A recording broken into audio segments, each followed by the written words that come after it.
Yeah. Khi xưa lớp 6, Long là đứa trẻ xinh trai, gọi dại bảo vâng, không nghịch dại, chỉ biết gật đầu nói có. Long học cũng giỏi, sáng dạ thân thiện cute, và nếu bảo Long không ok thì đấy là lời nói dối đó. Cho đến một ngày, một đôi Jordan pha ke bảo Long ơi cậu mua tớ đi, thế là Long xin bố cho.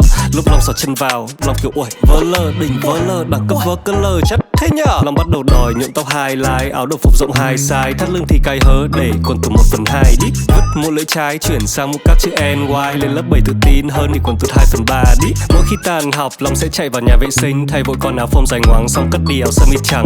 Long đứng chờ ở trường để khoe bộ hip hop cực căng, mỗi tội không ai ngắm vì Long phối màu như Tính giờ hơi từ lúc trẻ con, chỉ muốn được người ta để ý. Toàn tìm quần áo nào chơi, bạn gái nào xinh, chỉ có thể là do dậy thì.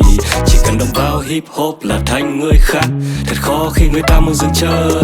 Nhìn lại mọi thứ mình bày ra từ lúc trẻ trâu giờ, toàn là chuyện buồn cười thôi.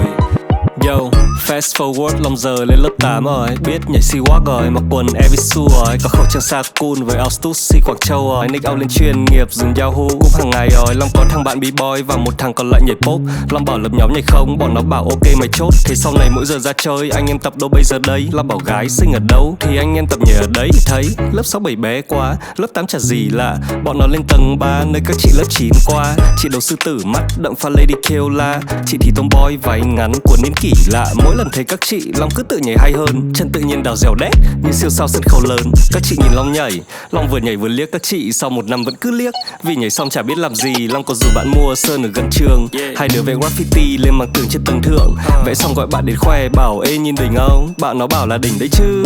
Xong nó mách thầy hiệu trưởng, thế là Long và thằng bạn thân bị gọi phụ huynh đến, phải đứng nhận tội trước cả trường nghe lời phê bình. Nên thằng bạn sợ cúi mắt xuống nhưng Long vánh mặt lên, nghĩ trong đầu thế mới là hip hop mình chất vơ lơ. Tính giờ hơi từ lúc trẻ con, chỉ muốn được người ta để ý. Toàn tìm quần áo nào chơi, bạn gái nào xinh, chỉ có thể là do dậy thì. Chỉ cần động vào hip hop là thành người khác, thật khó khi người ta muốn dừng chơi. Nhìn lại mọi thứ mình bày ra từ lúc trẻ trâu giờ, toàn là chuyện buồn cười thôi. Và rồi là đến lúc lớn thì từ Long nhận ra là những ý nghĩ mà hồi xưa trải qua giờ thì lại vẫn tiếp diễn của bọn trẻ bây giờ thôi.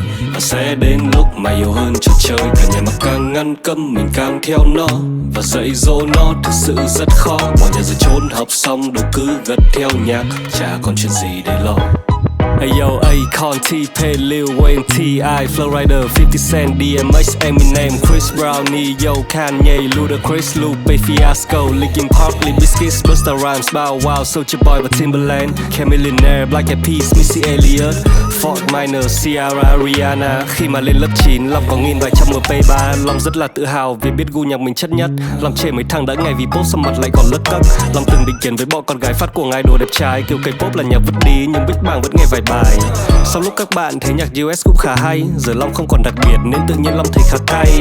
Ai ngờ sau làm rapper Long mới nhận ra nhạc của Long cũng bị những người từng giống Long hồi xưa đánh giá. Và tính giờ hơi từ lúc trẻ con, chỉ muốn được người ta để ý.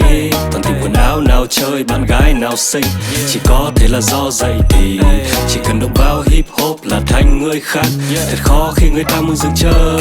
Nhìn lại mọi thứ mình bày ra từ lúc trẻ trâu giờ, toàn là chuyện buồn cười thôi.